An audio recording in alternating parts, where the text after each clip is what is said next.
Bilal dibesarkan di kota Ummul Qura sebagai seorang budak milik keluarga Bani Abduddar. Saat ayah mereka meninggal, Bilal diwariskan kepada Umayyah bin Khalaf, seorang tokoh penting kaum kafir.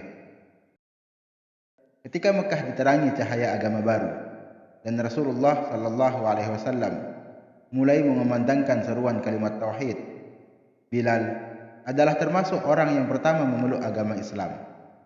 Saat Bilal masuk Islam, di bumi ini hanya ada beberapa orang yang telah mendahuluinya untuk memeluk agama baru tersebut, seperti Ummul Mukminin Khadijah binti Khuwailid, Abu Bakar As-Siddiq, Ali bin Abi Thalib, Ammar bin Yasir beserta ibunya Sumayyah, Suhaib Ar-Rumi, dan Miqdad bin Aswad. Bilal merasakan penganiayaan orang-orang musyrik yang lebih berat dari siapapun. Berbagai macam kekerasan, siksaan, dan kekejaman mendera tubuhnya. Namun ia, sebagaimana kaum muslimin yang lemah lainnya, tetap sabar menghadapi ujian di jalan Allah dengan kesabaran yang jarang sanggup ditunjukkan oleh siapapun. Orang-orang Islam seperti Abu Bakar dan Ali bin Abi Thalib masih memiliki keluarga dan suku yang membela mereka. Akan tetapi, orang-orang yang tertindas dari kalangan hamba sahaya dan budak itu tidak memiliki siapapun, sehingga orang-orang Quraisy menyiksa tanpa belas kasihan. Orang-orang Quraisy ingin menjadikan penyiksaan atas mereka sebagai contoh dan pelajaran bagi setiap orang yang ingin mengikuti ajaran Muhammad. Kaum yang tertindas itu disiksa oleh orang-orang kafir Quraisy yang berhati sangat kejam dan tak mengenal kasih sayang. Seperti Abu Jahal yang telah menodai dirinya dengan membunuh Sumayyah.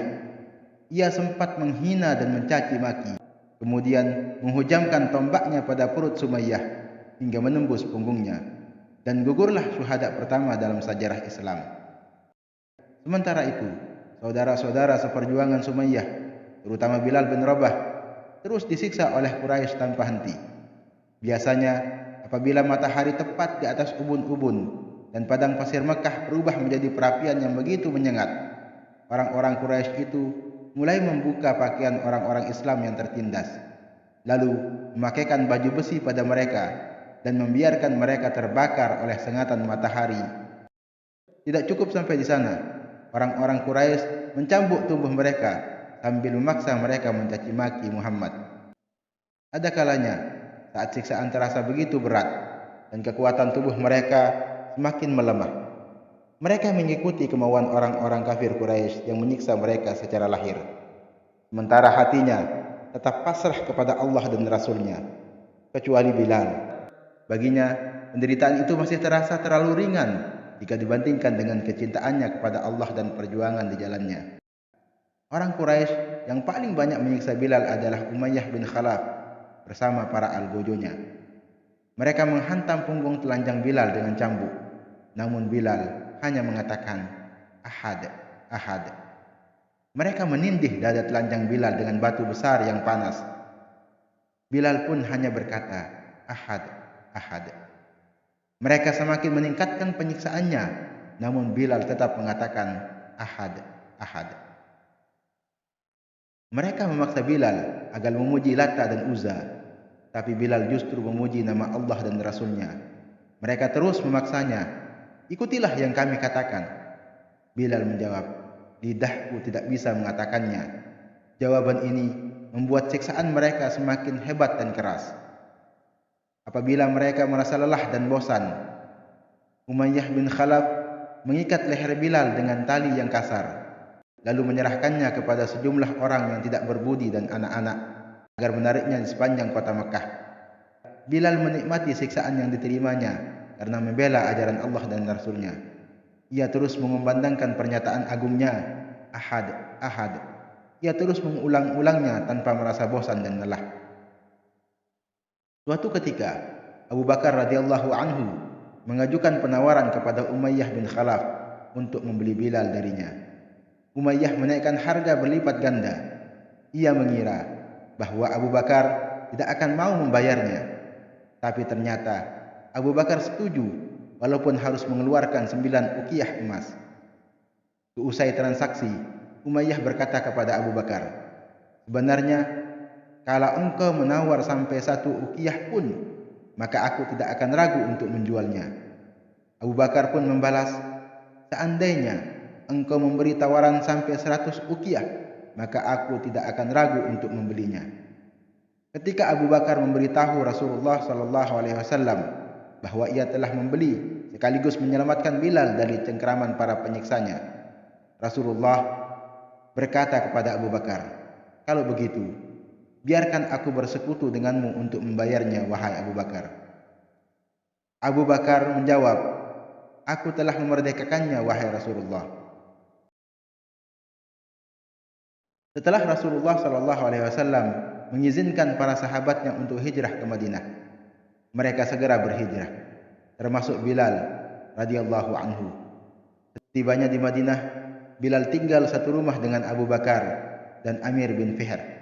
Bilal tinggal di Madinah dengan tenang dan jauh dari jangkauan orang-orang Quraisy yang kerap menyiksanya.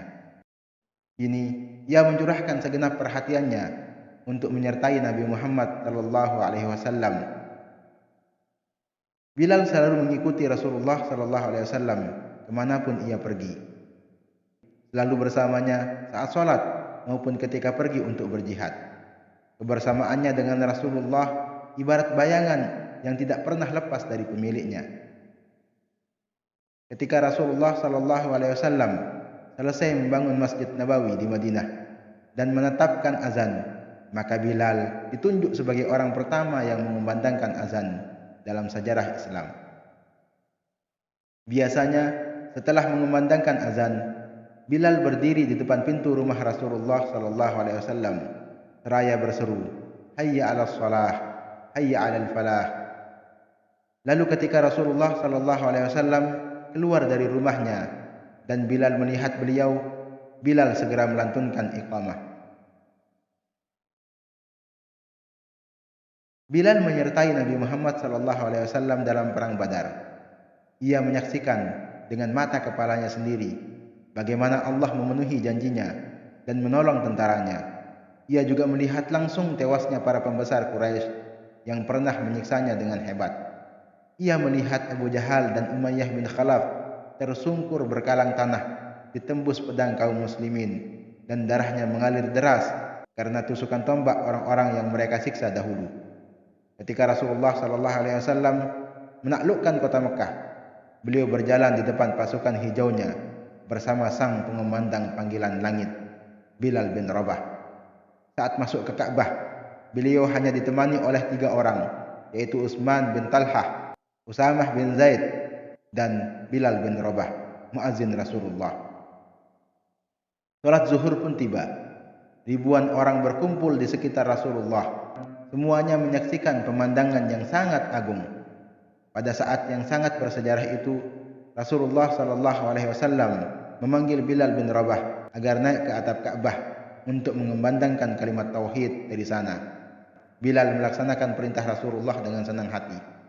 Lalu ia mengumandangkan azan dengan suara yang bersih dan jelas. Asyhadu anna Muhammadan Rasulullah. Hayya 'alas shalah. Hayya 'alas shalah. Hayya 'alal falah. Hayya 'alal falah. Allahu akbar, Allahu akbar. Ribuan pasang mata memandang ke arahnya dan ribuan lidah mengikuti kalimat azan yang dikumandangkannya. Bilal menjadi muazzin tetap selama Rasulullah SAW hidup. Selama itu pula, Rasulullah sangat menyukai suara yang saat disiksa dengan siksaan yang begitu berat di masa lalu, ia melantunkan kata Ahad, Ahad. Sesaat setelah Rasulullah SAW menghembuskan nafas terakhir, waktu sholat tiba, Bilal berdiri untuk mengumandangkan azan. Sementara jasad Rasulullah SAW masih terbungkus kain kafan dan belum dikebumikan. Saat Bilal sampai pada kalimat Asyhadu anna Muhammadar Rasulullah, tiba-tiba suaranya berhenti. Ia tidak sanggup mengangkat suaranya lagi. Kaum muslimin yang hadir di sana tak kuasa menahan tangis. Maka meledaklah suara isak tangis yang membuat suasana semakin mengharu biru. Sejak kepergian Rasulullah, Bilal hanya sanggup mengumandangkan azan selama 3 hari. Setiap sampai pada kalimat Asyhadu anna Muhammadar Rasulullah, ia langsung menangis terseduh-seduh. Begitu pula kaum muslimin yang mendengarkannya, larut dalam tangisan pilu. Karena itu, Bilal memohon kepada Abu Bakar yang menggantikan posisi Rasulullah sebagai pemimpin agar diperkenankan tidak mengumandangkan azan lagi, karena dia tidak sanggup melakukannya. Selain itu, Bilal juga meminta izin kepadanya untuk keluar dari kota Madinah dengan alasan berjihad di jalan Allah dan ikut berperang ke wilayah Syam. Awalnya Abu Bakar merasa ragu untuk mengabulkan permohonan Bilal, sekaligus mengizinkannya keluar dari kota Madinah. Namun Bilal mendesaknya seraya berkata, "Jika dulu engkau membeliku untuk kepentingan dirimu sendiri, maka engkau berhak menahanku. Tapi jika engkau telah memerdekakanku karena Allah, maka biarkanlah aku bebas menuju kepadanya." Abu Bakar menjawab, "Demi Allah, aku benar-benar membelimu untuk Allah, dan aku memerdekakanmu juga karena Allah." Bilal menjawab, "Kalau begitu, aku tidak akan pernah mengumandangkan azan untuk siapapun setelah Rasulullah SAW wafat." Abu Bakar menjawab, "Baiklah, aku mengabulkannya." Bilal pergi meninggalkan Madinah bersama pasukan pertama yang dikirim oleh Abu Bakar. Ia tinggal di daerah Daraya yang terletak tidak jauh dari kota Damaskus. Bilal benar-benar tidak mau mengumandangkan azan hingga kedatangan Umar bin Khattab ke wilayah Syam, yang kembali bertemu dengan Bilal bin Rabah setelah terpisah cukup lama. Umar sangat merindukan pertemuan dengan Bilal dan menaruh rasa hormat begitu besar kepadanya, sehingga jika ada yang menyebut-nyebut nama Abu Bakar As-Siddiq di depannya, maka Umar segera menimpali, "Abu Bakar adalah tuan kita dan telah memerdekakan tuan kita." Dalam kesempatan pertemuan tersebut, sejumlah sahabat mendesak Bilal agar mau mengumandangkan azan di hadapan Al-Faruq, Umar bin Khattab. Ketika suara Bilal yang nyaring itu kembali terdengar mengumandangkan azan, Umar tidak sanggup menahan tangisnya, maka ia pun menangis terseduh-seduh. Kemudian diikuti oleh seluruh sahabat yang hadir, hingga janggut mereka basah dengan air mata. Suara Bilal membangkitkan segenap kerinduan mereka kepada masa kehidupan yang dilewati di Madinah bersama Rasulullah SAW. Bilal, pengumandang seruan langit itu, tetap tinggal di Damaskus hingga wafat.